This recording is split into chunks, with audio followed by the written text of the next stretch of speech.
All right, so you want to learn how to get REO listings from the banks. Well, that's great. You've come to the right place. For the next 20, 30 minutes, however long it takes me, I'm going to walk you through the steps of how to get those listings.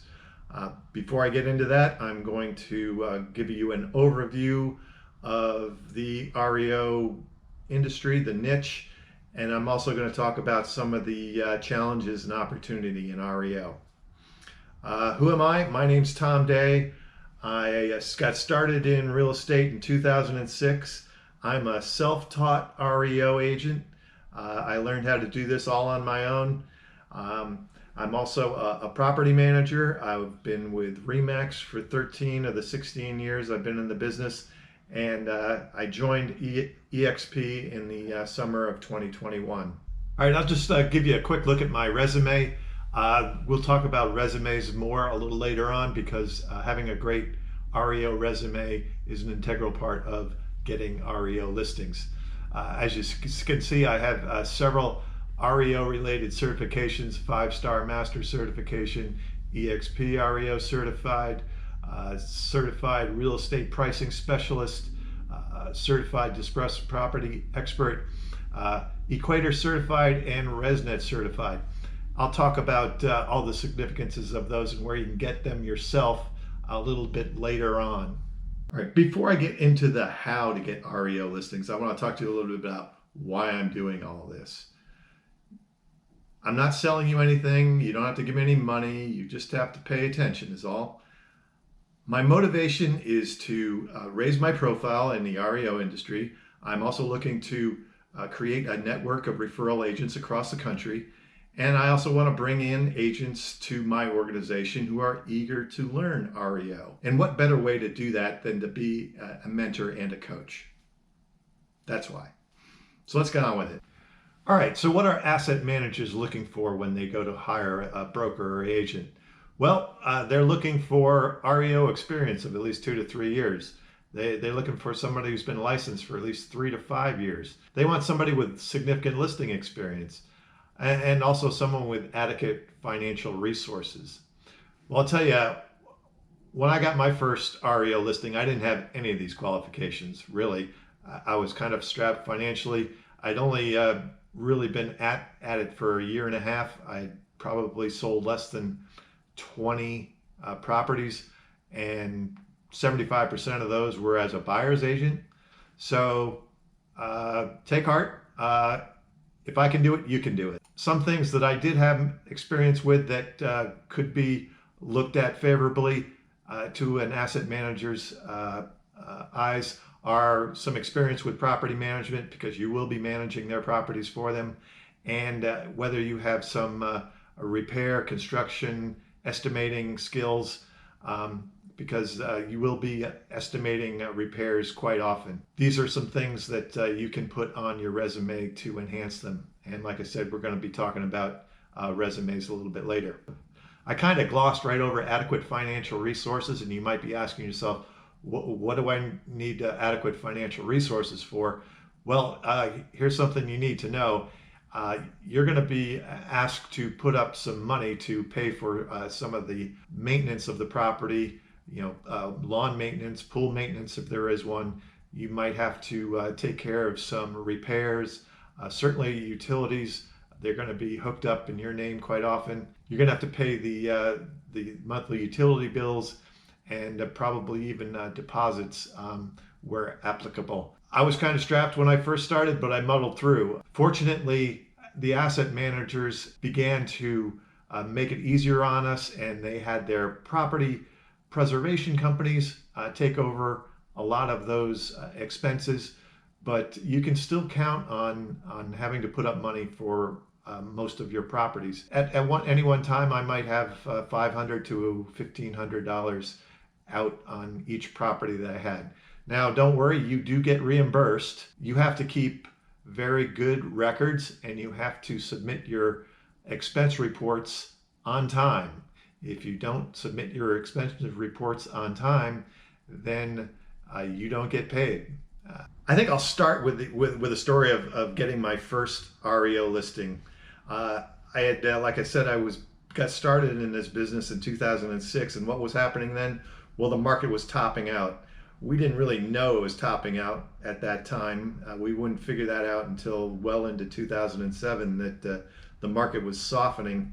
I was only doing it part-time in 2006, and early 2007 or so, I committed myself full-time. That was all I was doing. But not long after I made that commitment, we started to notice that the market was definitely softening. Inventories were rising. It was getting harder to sell properties. They were taking much longer. I was actually finding a little bit of success working as a buyer's agent, selling other listed REO properties to some investor customers that I had picked up. As 2007 wound down, it became apparent to me that the only way I was going to survive this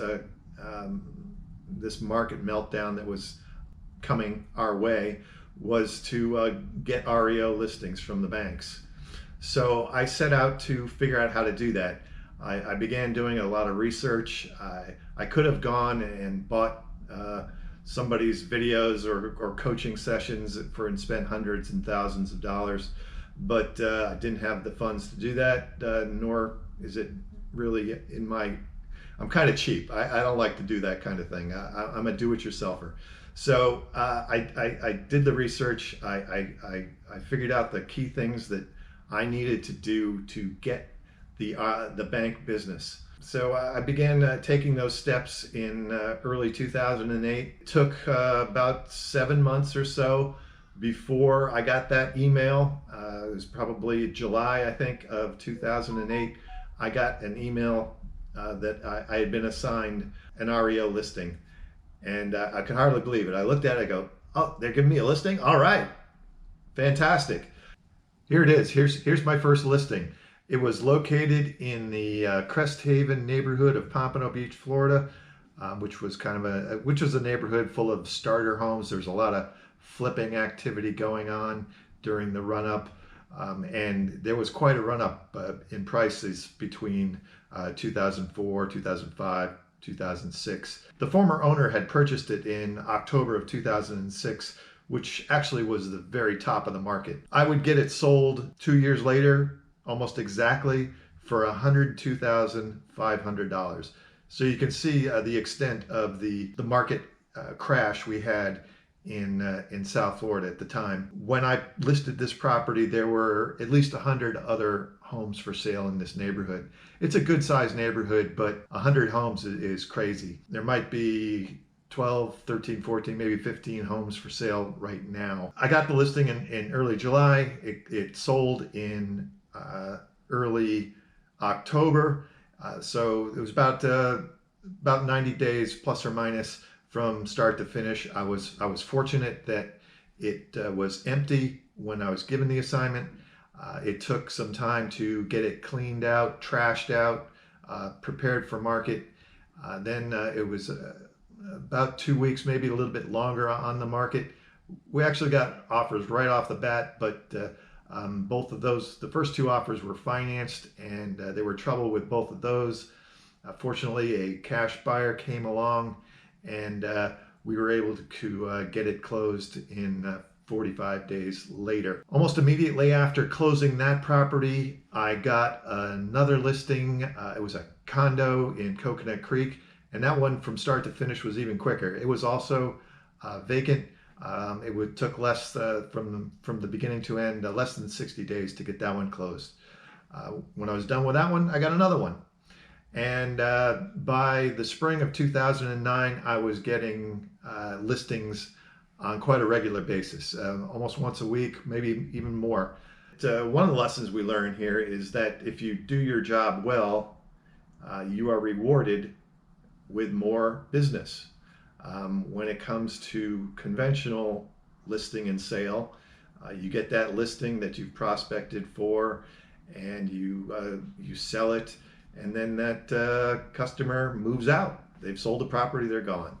That's not always the case. Sometimes they move up to a bigger home or downsize to another home, but quite often you never see or hear from them again. Maybe you get a a referral to one of their neighbors, but for the most part, that relationship is kind of ended, and you don't get a whole lot more business out of that. The beauty of REO is once you get that customer and you do a good job for them, you will get more business from them. And what happened to me was I was getting that business from one asset manager, and that mushroomed out to getting business from other asset managers and other banks. You know, I did business with Bank of New York Mellon, JP Morgan Chase, Bank of America was big customer for me. It just mushroomed from there. So as you can see, there's a big opportunity in REO. There hasn't been lately because REO obviously is a cyclical kind of niche. I haven't done much business over the last few years or more. I anticipate getting more business coming not too far down the road. There's definitely some pent up business due to government intervention related to COVID, the moratoriums and the like. So there will be that business, and then there's the natural business cycle, of which real estate is an obvious part of. What goes boom goes bust eventually. I have no idea whether we will have a crash or not, but there will definitely be REO business down the road.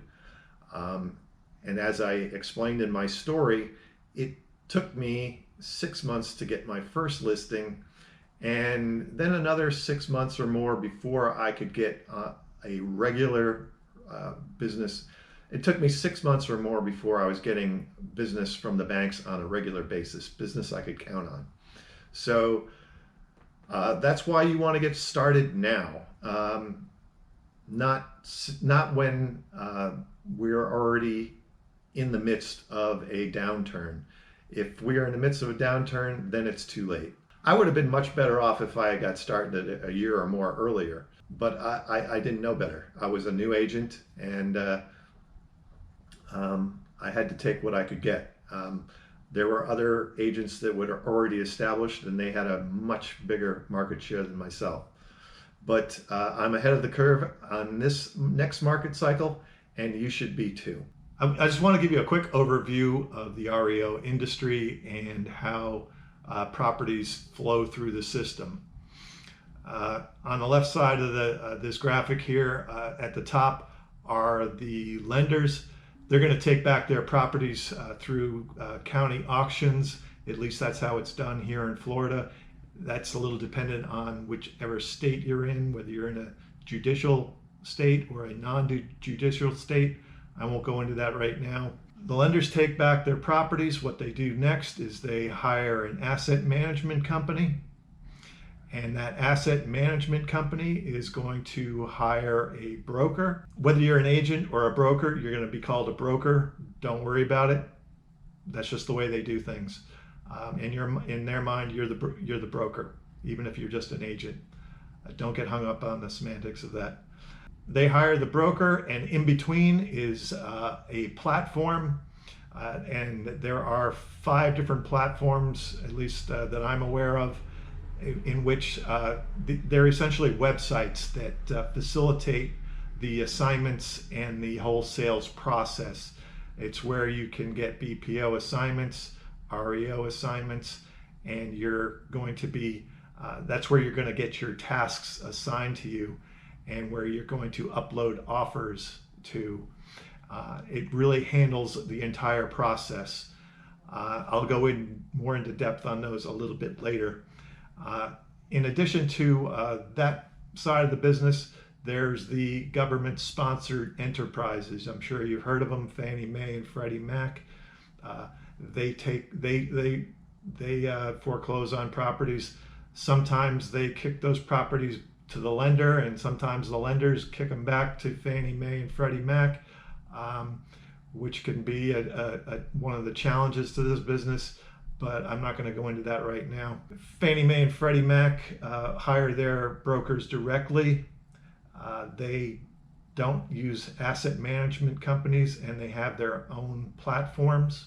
Like, they do hire their own agents and brokers, If you go to their websites right now, you're probably going to find that they are not taking on new agents. I would check in on those websites periodically and see if they are opening them up in your area. There are 3 trade associations associated with REO. There's the 5-Star Institute. They put on a yearly conference. They also publish a website called DS News, where you can get all kinds of news on the entire default industry. I recommend that you look into that. There's a link in the resource guide for all of these. The second is the National Association of Default Professionals. They used to be known as REO Mac, and they recently changed their name. Back when I was getting started in REO, I tried to join them, but they had so many agents that they were completely full. They weren't taking on any new members, so I couldn't go to their conferences or join their group. They have since opened it up. It's opened up now, and I have joined. The next one is the National REO Brokers Association. This is another tough one to get entry to. You have to go through an application process and they will also ask you for at least 3 references from asset management firms. So if you're brand new to REO, I wouldn't bother with that one yet, but that's something you want to do down the road. All right, it's time to get into the meat of all this. What are the first steps you need to take to get REO listings? Well, the first thing you need to do is you need to learn how to do BPOs. Broker price opinions, for those of you who don't know. Here's an example of a broker price opinion. It's basically an abbreviated appraisal. By doing BPOs for lenders, you get to show off your expertise. You're going to be scored on your accuracy. If you're able to do a complete and accurate BPO on time, and you will get scored well and be rewarded with REO listings. Now, the good news is they do pay you for these, generally between $40 and $75. There are 2 types of BPOs. There's an interior BPO and an exterior BPO, or a drive-by. The drive-by BPO is just you taking a few pictures of the front exterior of the property and then filling out this form. The other type is an interior BPO, where you're going to go into the house or property and take pictures of every room in the house and exterior photos, 360-degree exterior photos, and those will be uploaded with your broker price opinion. This example here is a simple PDF form. Nowadays, they're all done online. You're going to enter in the neighborhood information, 3 listed comparables and 3 closed sales, and then you're going to make adjustments based on condition, size, bedroom count, bathroom count, and that kind of thing. And then you're going to reconcile that and come up with a estimated value for that property. And as I began to say, you will get scored on your accuracy. And if you do a lot of BPOs and you prove yourself to be accurate, you'll get rewarded with REO listings. Now, there's something you need to know about BPOs and really everything related to REO. When it comes to deadlines, early is on time and on time is late. When you get an assignment for a BPO, you want to accept that right away. And then you want to go out to the property as soon as you possibly can and take your photos, and then you want to go sit down and finish that BPO as soon as you possibly can. If you wait until the very last minute and do it right at the deadline, essentially you're a slowpoke. And if you're late, you might as well just forget it. You're probably not going to get REO assignments. Now, where do you get these assignments? Well, at the platforms. I got a lot of assignments from Equator and RESNET. There are also companies that you can go sign up for, various asset management firms that are looking for agents to do BPOs. There are also what we call BPO mills that they hire agents to do BPOs, but they do not give out REO assignments. Be sure to know the distinction. You may want to do BPOs for these companies just for the fact that you can make a little extra money and you can get some good practice in while you're waiting for assignments from the platforms. Now, one last thing. There are also what is known as no-fee BPOs, where you do not get paid. Those actually can have a higher chance of leading to an REO assignment than the ones that do pay you. If I could go back in time, I would have accepted far more free BPOs than I did in the past. Now, think about it. You do CMAs all the time. Do you charge for those? Absolutely not. So think of it like that. If you get offered to do a free BPO, I would go and do it. Going back to my story, I started signing up for BPOs at various companies, various asset management firms that I could find. And it took me a few weeks before I started getting any assignments. I got a couple and did those, and they must have liked them because they gave me a couple more, and before you know it, I was getting flooded with BPO assignments. One day I got 30 assignments, and I didn't know that I could turn some of them down, so I accepted them all. There's no way I was going to get them all done in time, so I hired our receptionist who had nothing to do. The phones weren't ringing anymore. This was 2008 and the market was dying. So I was paying her to do data entry, and then from there I would complete the task, complete the BPO, which they allow. Do not ever hire somebody else to do your BPOs for you. You may find people that are willing to do it, but asset managers and the BPO companies strictly forbid it, and if you get caught doing it, you will not get hired for REOs, much less BPOs. So just an aside story on that. Now you can go to this website on the upper right here. It's called nabpop.org. That's the National Association of BPO Professionals. There you can pay to take a class, how to do BPOs and get certified as a certified residential pricing specialist.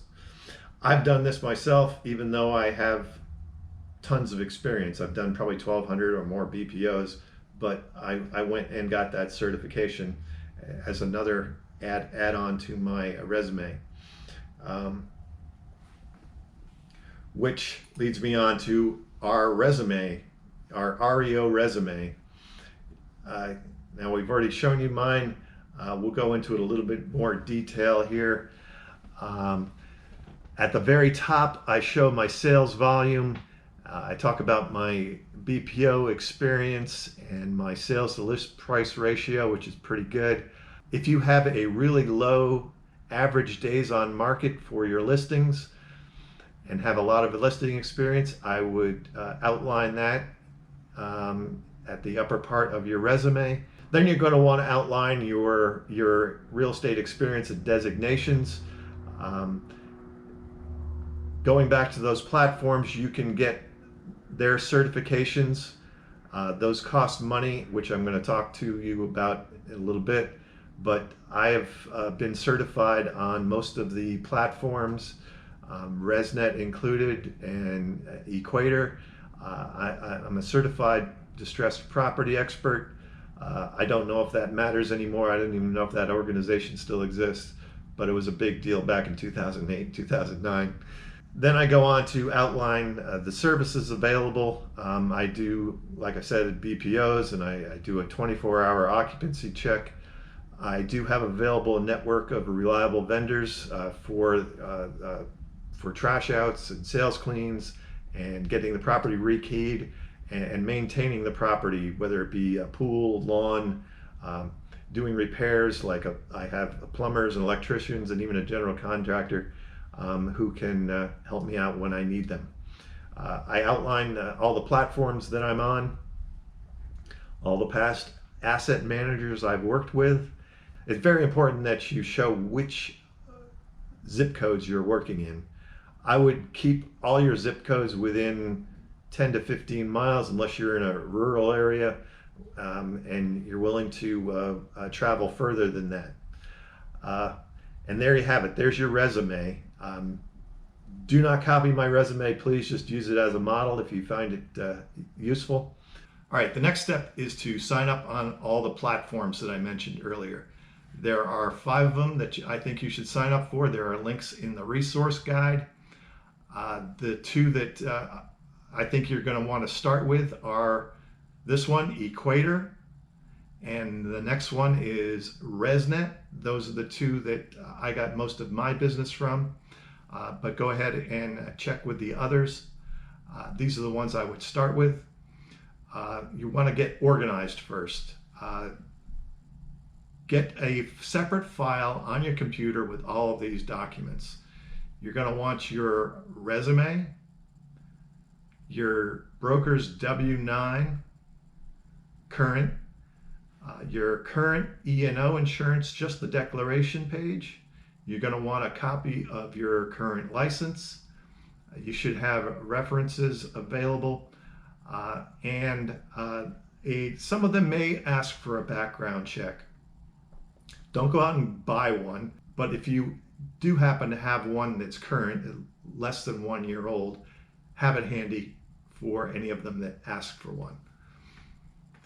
All right, then, as I said, you're going to sign up. They all have free memberships, but they also have upgraded memberships. In order to get access to the REO listing assignments, you're going to have to shell out some money to upgrade the membership. In addition to that, that fee you're going to pay, there is they have courses that will get you certified, and I would do that. That is something that you can put on your resume. So the fees vary anywhere from, say, $75 to $700, even more than $1,000. So it's a business decision on your part whether you want to do them all right away or maybe do them piecemeal.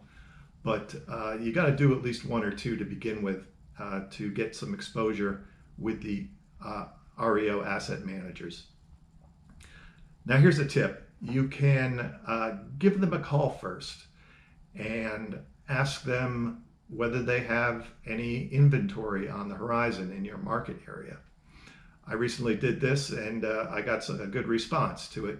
They gave me a list of all the asset management firms that had inventory in my area, and I went out and made sure that I was signed up and current on their websites as well. All right, and next on your list of things to do is to look into going to these conferences that are put on by the trade organizations. Usually they're in the later part of the year, so you want to check out and see when they're scheduled and sign up for them. Those are great places to go and network with other REO agents and brokers. They have speakers that will keep you informed as to the state of the marketplace. They have courses there that you can take.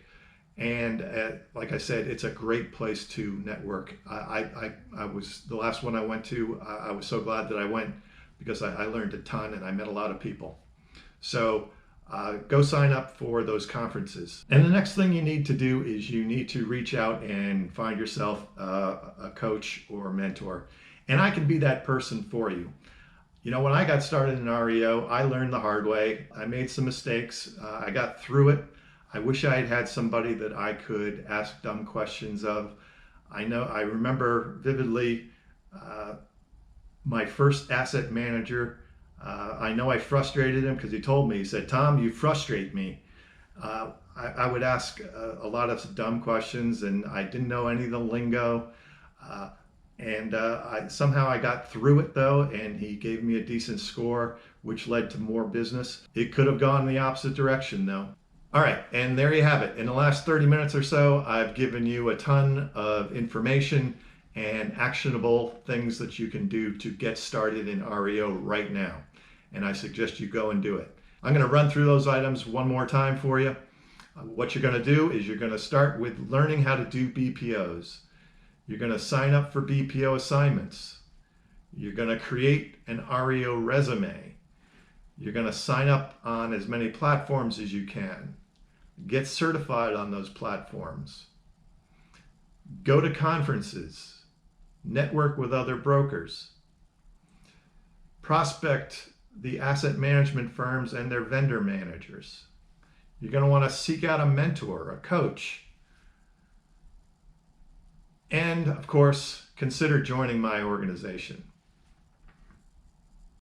And what do I mean by join my organization? Well, I'd like to see you join EXP with me. When I joined this summer, I joined for many other reasons. I didn't even know that they had an REO department. They're the only major broker that I'm aware of that has an actual REO strategy. They have an REO department. They have an REO mastermind group. They are developing an internal platform to refer agents to the lenders that they're aligning with. They have one or two so far, and I look forward to seeing them bring on more. You have to get certified with them by taking a course. It doesn't cost any money though, just a little bit of your time. So that might be a good place to start before you start investing money in the platforms. Speaking of platforms, the REO department did manage to get us some discounts on those. I can't guarantee they'll be there when you join, but they may come around periodically. So it's a fantastic opportunity. I'd love to talk to you about it. I'm very excited about it myself. So please reach out to me. All my contact information is in the resource guide. I encourage you to subscribe to my YouTube channel. I'll be putting some more content up there soon. I also invite you to join my Facebook group as well. All right, I appreciate your time, and I look forward to speaking with you sometime soon. I'm Tom Day. See ya.